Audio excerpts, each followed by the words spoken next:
Hallelujah. എൻ്റെ ഈശോയിൽ ഏറ്റവും പ്രിയപ്പെട്ടവരെ, നിങ്ങളിൽ പലർക്കും ദൈവത്തെക്കുറിച്ച് പരാതിയുണ്ട്.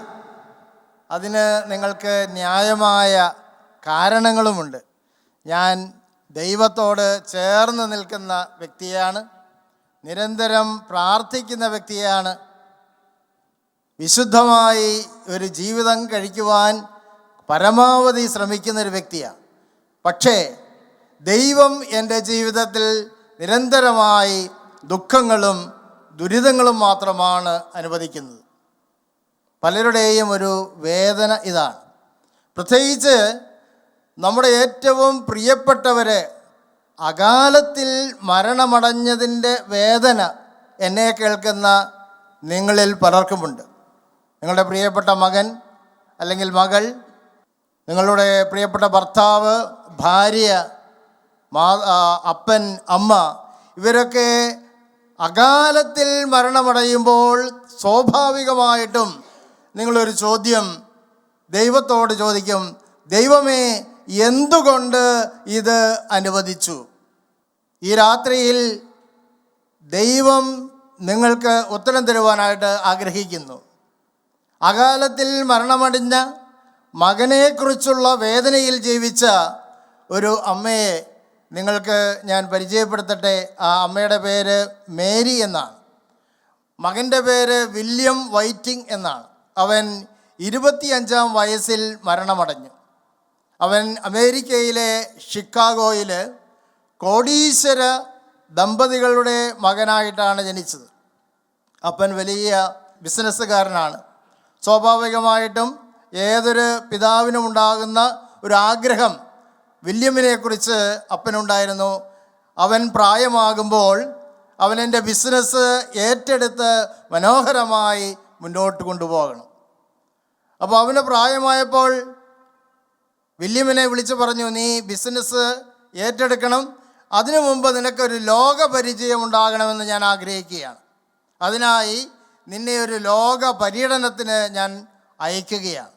അങ്ങനെ ഈ കോടീശ്വരനായ പിതാവ് ഇവനെ ഒരു ലോക പര്യടനത്തിന് അയച്ചു.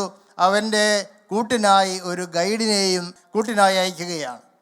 ഇവനിങ്ങനെ ദേശങ്ങളും രാജ്യങ്ങളും എല്ലാം സന്ദർശിച്ച് അവസാനം ഏഷ്യയിലെത്തി.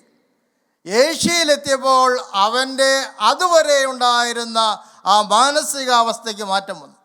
ഏഷ്യയിലെ രാജ്യങ്ങളിലെ ജനങ്ങളുടെ ദുഃഖവും ദുരിതവും ദാരിദ്ര്യവും കഷ്ടപ്പാടും അവൻ്റെ മനസ്സിനെ വല്ലാതെ ഉലച്ചു. സമ്പന്നതയുടെ മടിത്തട്ടിൽ കിടന്ന് വളർന്ന അവന് ഇത് വലിയ ഒരു ആദ്യത്തെ അനുഭവമായിരുന്നു.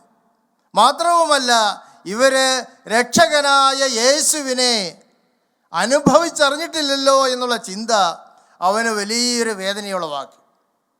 അവിടെ വെച്ച് അവൻ മനസ്സിലൊരു തീരുമാനമെടുത്തു: ഏഷ്യയിലെ ജനങ്ങൾക്ക് വേണ്ടി, യേശുവിനെ അറിയാത്തവർക്ക് വേണ്ടി ഞാൻ എൻ്റെ ജീവിതം സമർപ്പിക്കുന്നു. Price the Lord, hallelujah. ഞാനൊരു മിഷണറിയായി എൻ്റെ ശേഷിച്ച കാലം ജീവിക്കുമെന്ന തീരുമാനം അവിടെ വെച്ച് തന്നെ അവനെടുത്തു. യാത്ര പൂർത്തിയാക്കി അവൻ വീട്ടിൽ തിരിച്ചു വന്നു. വീട്ടിൽ തിരിച്ചു വന്നപ്പോൾ അപ്പൻ അവനോട് പറഞ്ഞു: ഇനി നീ എൻ്റെ ബിസിനസ് ഏറ്റെടുക്കുവാനായിട്ട് ഒരുങ്ങിക്കൊള്ളുക. അപ്പോൾ വില്യം പറഞ്ഞു: പിതാവേ, എനിക്ക് ബിസിനസ് നടത്തുവാനുള്ള ഒരു മനസ്സില്ല, ഞാനൊരു മിഷണറിയായി തീരുവാനായിട്ട് ആഗ്രഹിക്കുന്നു. അപ്പൻ ഒരിക്കലും പ്രതീക്ഷിക്കാത്ത ഒരു മറുപടിയായിരുന്നത്. അപ്പൻ പറഞ്ഞു: നീ ഒരു മിഷണറിയായി പോകുന്നെങ്കിൽ നിനക്ക് ഓരോ $1 പോലും ഞാൻ തരികയില്ല. വെറും കൈയോടെ നീ എൻ്റെ വീട്ടിൽ നിന്ന് ഇറങ്ങിപ്പോകേണ്ടതായിട്ട് വരും. അന്ന് രാത്രിയിൽ അവൻ യേശുവിൻ്റെ അടുത്തിരുന്ന് അവൻ്റെ വേദനകളും അവൻ്റെ കഷ്ടപ്പാടും അവൻ്റെ ദുഃഖവും പങ്കുവെച്ചുകൊണ്ട് പ്രാർത്ഥിച്ചു. എന്നിട്ട് ബൈബിൾ തുറന്ന് ഒരു കടലാസിൽ അവൻ ഇപ്രകാരം കുറിച്ചു വെച്ചു: യേശുവേ, അവിടുന്നാണ് എൻ്റെ സമ്പത്ത്, എനിക്ക് മറ്റൊരു കരുതൽ ധനം വേണ്ട. Price the Lord, hallelujah. അപ്പോൾ പിതാവ് അവനെ വിളിച്ചു പറഞ്ഞു: ഏതായാലും നീ മിഷണറി ആകാൻ തീരുമാനിച്ചവനല്ലേ, ഒരു കാര്യം ചെയ്യ്, കോളേജിൽ പോയി ഡിഗ്രി എടുത്ത് അതിനുശേഷം നീ ഒരു തീരുമാനമെടുക്കുക. അങ്ങനെ പിതാവിൻ്റെ നിർദ്ദേശമനുസരിച്ച് അവൻ അമേരിക്കയിലെ പ്രസിദ്ധമായ യേൽ യൂണിവേഴ്സിറ്റിയിൽ ബിരുദ പഠനത്തിന് ചേർന്നു. യൂണിവേഴ്സിറ്റിയിൽ പഠിക്കുമ്പോഴും അവൻ്റെ മനസ്സിലുള്ള ആ സ്വപ്നം ഒരിക്കലും പൊലിഞ്ഞിരുന്നില്ല. അവിടെയുള്ള അനേക യുവാക്കളെ ചേർത്തുകൊണ്ട് പ്രാർത്ഥനാ ഗ്രൂപ്പുകൾ അവൻ ഫോം ചെയ്തു. അങ്ങനെ അവൻ്റെ പ്രാർത്ഥനയിലൂടെ, അവൻ്റെ അധ്വാനത്തിലൂടെ അനേക യുവജനങ്ങൾ യേശുവിനെ അറിയുവാനായിട്ടിടയായി. Praise the Lord. Hallelujah, hallelujah. മാത്രവുമല്ല, അവൻ്റെ ഓർമ്മയുണ്ട്, ഏഷ്യയിലെ രാജ്യങ്ങളിലെ ആ ജനങ്ങളുടെ ദാരിദ്ര്യം കണ്ടപ്പോൾ പാവപ്പെട്ടവനെ സഹായിക്കണം എന്നുള്ള ഓർമ്മ അവൻ്റെ മനസ്സിൽ ഇപ്പോഴുമുണ്ട്. അതുകൊണ്ട് അവനെന്ത് ചെയ്തു? അങ്ങനെ ദരിദ്ര രാജ്യങ്ങളിലെ പാവപ്പെട്ടവരെ സഹായിക്കുവാൻ വേണ്ടി അവനൊരു ഫണ്ടുണ്ടാക്കി. ഏൽ ഹോപ്പ് മിഷൻ എന്നൊരു സംഘടന രൂപീകരിച്ചു. അവൻ അധ്വാനിച്ചു അതിനു വേണ്ടി ഫണ്ടുണ്ടാക്കുവാൻ. അവൻ്റെ അപ്പൻ നൽകിയ സമ്പത്തിൻ്റെ ഭൂരിഭാഗവും അവൻ ഈ പാവങ്ങളെ സഹായിക്കുവാനായിട്ട് വിനിയോഗിച്ചു. Praise the Lord. ഹല്ലേലൂയ. അങ്ങനെ അവൻ ഡിഗ്രി പൂർത്തിയാക്കി. അവൻ അപ്പൻ്റെ അടുത്ത് വന്നപ്പോൾ അപ്പൻ പറഞ്ഞു, നീ ഒരു കാരണവശാലും ഒരു മിഷണറിയായി പോകുവാൻ പാടില്ല. കാരണം നീ നിൻ്റെ ജീവിതം നശിപ്പിക്കുകയാണ്.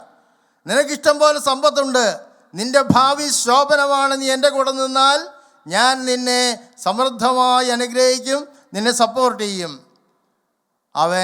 അവൻ്റെ തീരുമാനത്തിൽ മാറിയില്ല.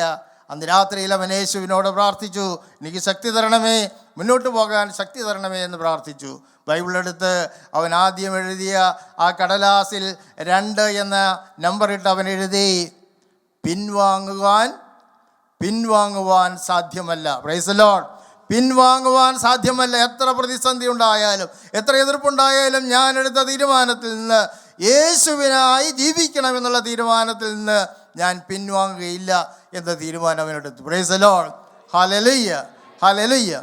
അവൻ ബൈബിൾ പഠിക്കുവാനായി അവനൊരു തിയോളജിക്കൽ കോളേജിൽ ചേർന്നു. 3 വർഷം ബൈബിൾ പഠിച്ചു. അതിനുശേഷം അവൻ്റെ ആഗ്രഹം ഏഷ്യയിൽ, ചൈനയിൽ സുവിശേഷം അറിയിക്കണം എന്നുള്ളതാണ്. ചൈനയിലെ മുസ്ലിങ്ങളുടെ ഇടയിൽ സുവിശേഷം അറിയിക്കുവാൻ വേണ്ടി അവൻ അറബിക്ക് പഠിക്കുവാനായിട്ട് ആഗ്രഹിച്ചു. അങ്ങനെ അറബിക്ക് പഠിക്കുവാനായിട്ട് അവൻ ഈജിപ്തിലേക്ക് യാത്രയായി.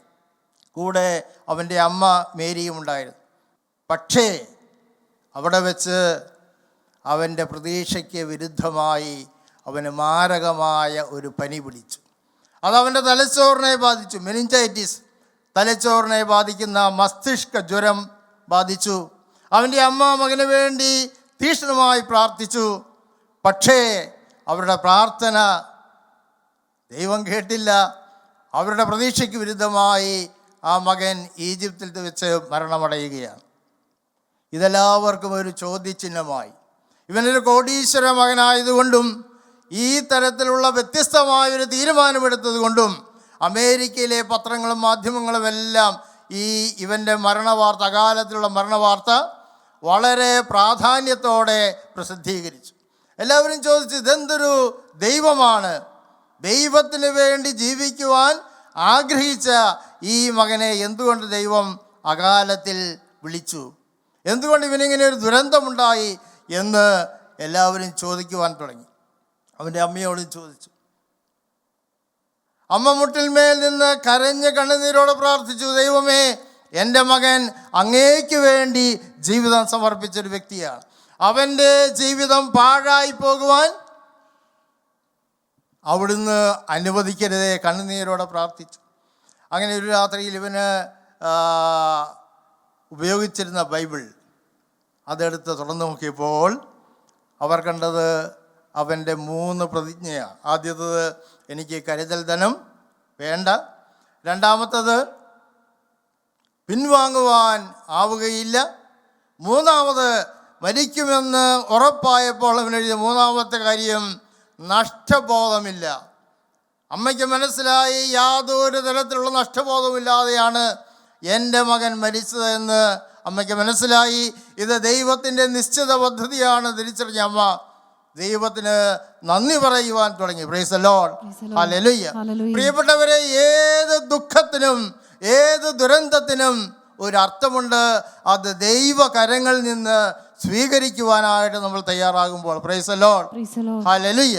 ലോകത്തിന്റെ ദൃഷ്ടിയിൽ വലിയൊരു ദുരന്തമായിരുന്ന ഈ അകാല മരണം അമേരിക്കയിലെ അനേക യുവാക്കളെ സ്വാധീനിക്കുവാനായിട്ട് ദൈവം അനുവദിച്ചു.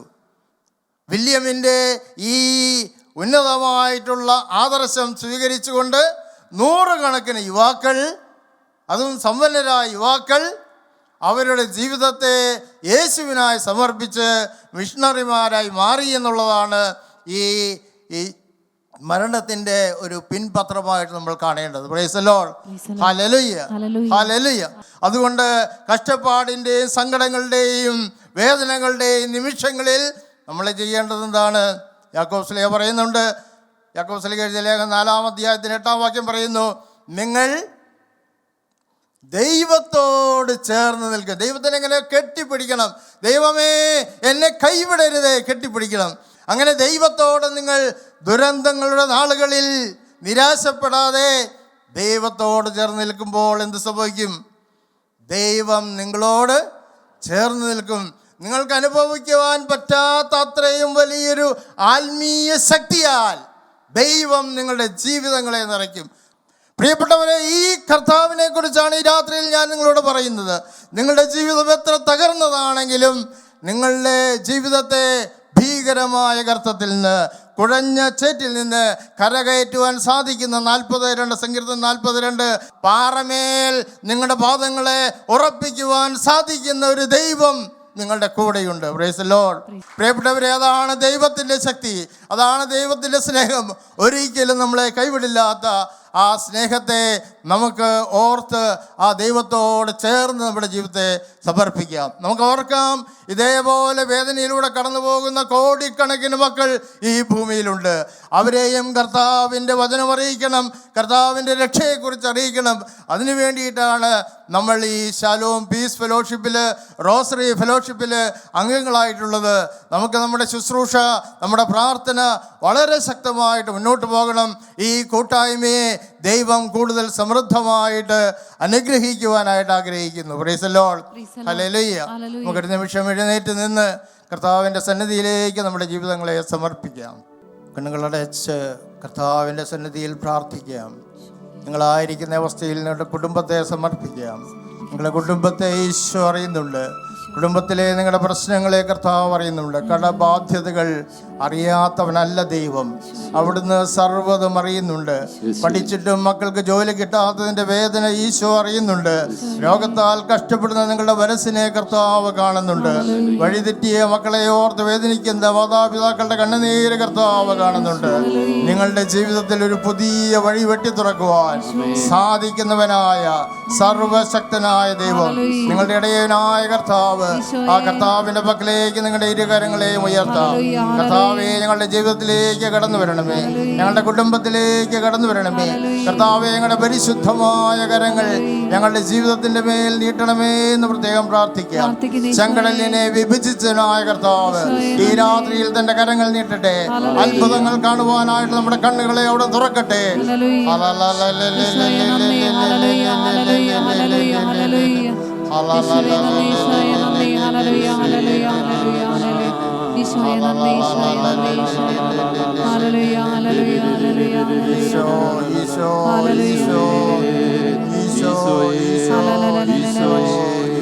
നീ